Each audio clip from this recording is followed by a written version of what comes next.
వారం రోజులు నిలువ ఉండే పచ్చడి ఒక్క రోజులోనే అయిపోతుంది ఇలా గనక చేశారంటే.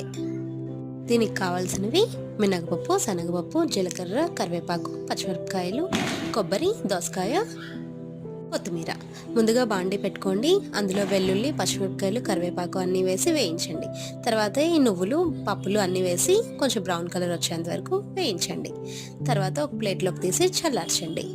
అదే బాండీలోని కొబ్బరికాయ, దోసకాయ, కొత్తిమీర వేసి కూడా కొంచెం మగ్గించండి.